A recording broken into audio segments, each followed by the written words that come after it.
There are certain things in football that feel predictable. The biggest clubs win the most games, the richest squads rise to the top, and over time, the same names tend to dominate the same conversations. It is a system that rarely surprises you, and when it does, it usually doesn't last. But this season, something unusual is happening in Italy, because near the top of the Serie A, above clubs with more history, more power, and far greater expectations, there is a name that doesn't seem to belong there: Como. A small club from a quiet city on the edge of a lake, suddenly competing with some of the biggest teams in the country. At first, it looks like a good run, a few strong performances, a moment of form that will eventually fade, but then the wins keep coming, and position doesn't change. And slowly the idea that this is temporary becomes harder to believe.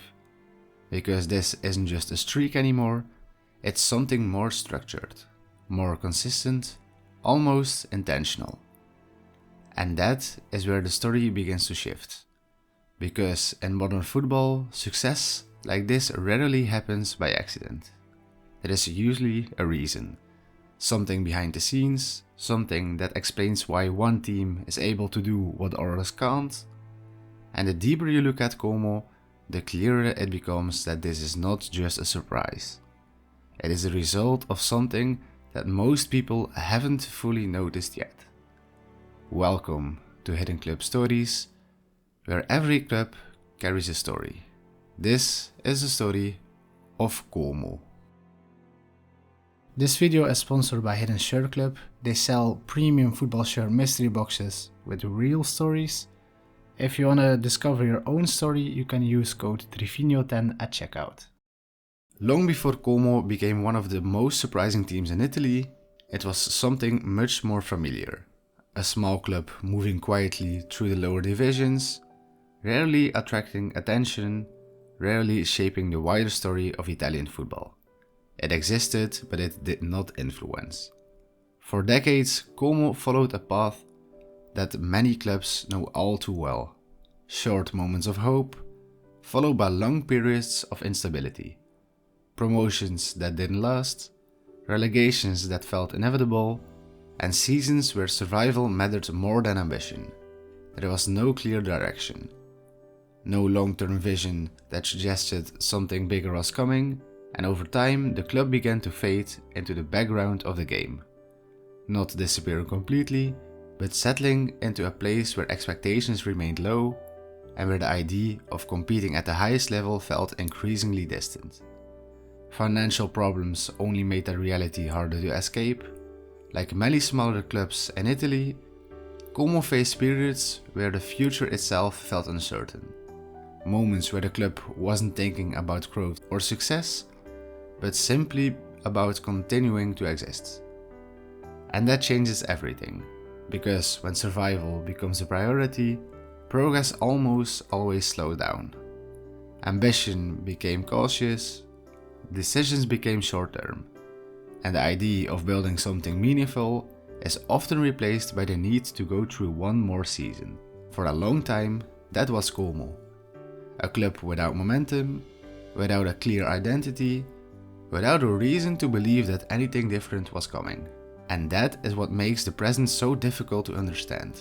Because teams like this don't suddenly rise to the top of the Serie A, they don't skip steps. They don't outrun the structure of modern football, unless something changes. Not gradually, but fundamentally. Clubs like Como don't usually transform overnight. In most cases, change comes slowly.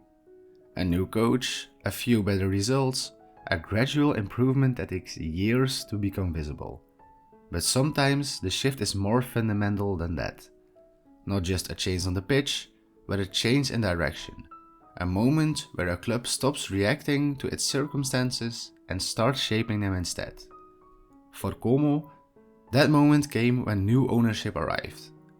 After years of instability and uncertainty, the club was taken over by a group that saw something different. Not just what Como was, but what it could become. At first, the changes weren't dramatic. There was no sudden wave of superstar signings, no attempt to force the club into relevance overnight. Instead, the approach felt controlled and measured, as if every decision was being made with a longer timeline in mind.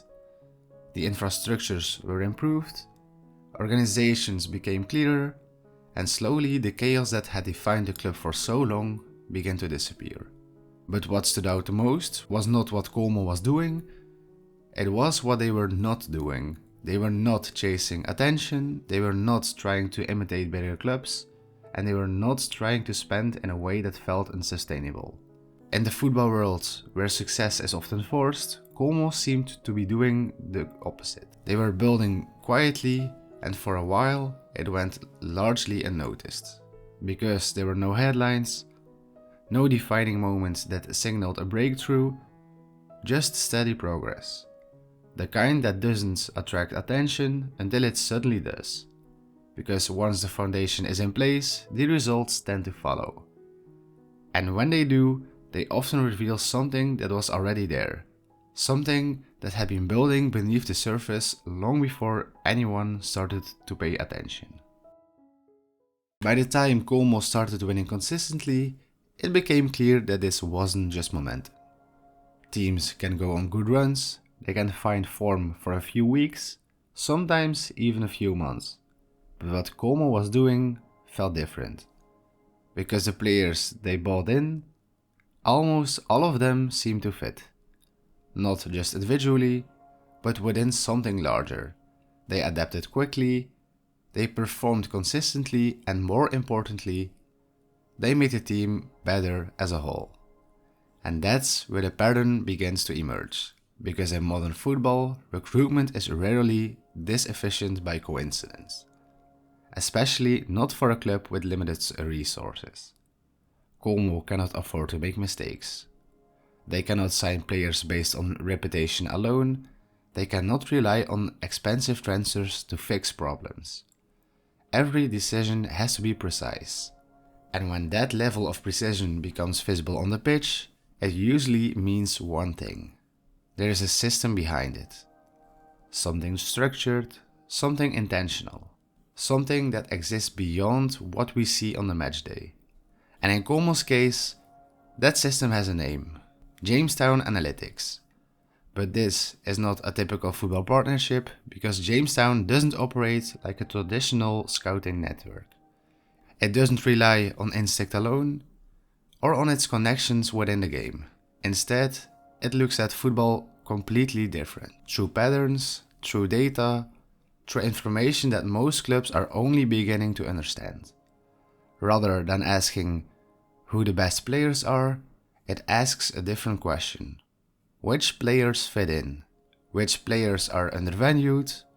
Which players can improve within a specific structure? And that changes everything.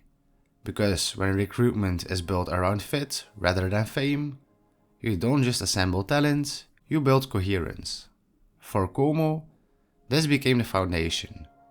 A way to compete in a league where financial power usually decides outcomes, not by outspending bigger clubs, but by outthinking them. And this is where the story becomes even more interesting. Because this approach didn't appear overnight, it was the result of a conscious decision, a recognition that Como could not follow the same path as everyone else, so instead they chose a different one. They embraced a model that prioritized long-term structure over short-term visibility, a model where every signing, every decision, every piece of the project had to align. And now, for the first time, we are seeing what that looks like when it fully comes together. Because this isn't just a team playing well, it is a system working exactly as intended. But systems don't play football, the players do. Systems can shape a team. They can guide decisions, create structure, and bring in a level of clarity that most clubs struggle to maintain. But at some point, everything still has to come together on the pitch. Because no matter how advanced the model is, no matter how precise the recruitment becomes, football is still played by the people. And that is where something else becomes just as important. Experience. Because while Como is building something modern, something carefully designed behind the scenes, it is also being led by someone who understands the game at its highest level. Cesc Fàbregas. Not a star brought in to attract attention, not a name meant to elevate the club's image, but as a presence, a player who has seen what elite football looks like, who understands rhythm, control, and decision making in ways that cannot be taught through data alone. And perhaps more importantly, someone who chose to be there. Because at this stage of his career, Fàbregas didn't need Como. He had already experienced the biggest stages in football, played for the biggest clubs, won the biggest trophies, and yet he became part of this project. Not because of its guaranteed success, but because it offered something different, the chance to build something. On the pitch, that influence becomes subtle, but undeniable. The way the team controls possession, the way moments of pressure are managed, the way decisions are made with clear, calm, rather than urgency. These are not just tactical details. They are signs of leadership. Because while the system provides direction, someone still has to bring it to life. Someone has to translate structure into movement and ideas into actions. And in Como's case, that responsibility doesn't fall on one individual. But people like Fàbregas make it possible.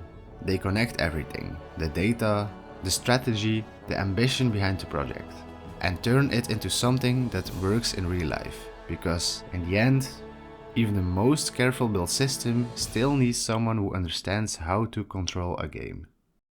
At some point, a good run stops feeling like a coincidence. It becomes something else. Something that demands attention. For Como, that moment didn't arrive with a single victory or a performance that shocked the league overnight. It came gradually, win by win, result by result.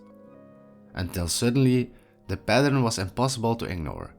Because this wasn't just about taking points from smaller teams, this was happening against clubs with more experience, more depth, and far greater expectations. Teams that were supposed to control games like these, and yet Como didn't look out of place. They looked prepared. Calm in possession, disciplined without the ball, capable of adapting when matches became difficult. And perhaps most importantly, they didn't look surprised by their own success, which is often the clearest sign that something real is happening. Because when a team exceeds expectation by accident, it usually shows. There are moments of hesitation, moments where the level feels overwhelming, but Como didn't have those moments. They played as they belonged there, as if this had always been the plan. And that is what made this run feel different, because it wasn't built on chaos, it wasn't driven by emotion alone, it was controlled. The wins kept coming, and with each result, the narrative around the club began to shift. At first, they were a surprise, then they were in form, and now they were something else entirely. A team that had to be taken serious. A team that wasn't just participating in the Serie A, but shaping it. At this moment, they can place themselves for European football. In modern football, we often believe that everything is already decided. That success follows money, that the biggest clubs will always find their way back to the top. And that, over time, the same stories will repeat themselves. It makes the game feel predictable, controlled. As if there is very little space left for something unexpected. And yet, every once in a while, a team appears that challenges that idea. Not by breaking the system completely, but by finding a different way to exist within it. Como is not rewriting football, it is not chasing the structure of the game overnight, but is reminding us of something we sometimes forget. That there is still some room for intelligence, for patience, for decisions that are made with purpose rather than urgency. Because what we are seeing is not just a run of good results, it is the outcome of a process. a way of building that doesn't rely on being the biggest, but on being the most coherent. And maybe that is why this story feels so different, because it doesn't ask us to believe in a miracle, it asks us to recognize something else. That even in a sport that feels increasingly predictable, there are still clubs capable of surprising us. Not by accident, but by design. And as long as stories like this continue to exist, football will never be completely predictable. Thank you for watching this episode of Hidden Club Stories. If you want to discover more clubs with identity, history and soul, make sure to subscribe, because somewhere out there, another story is already waiting.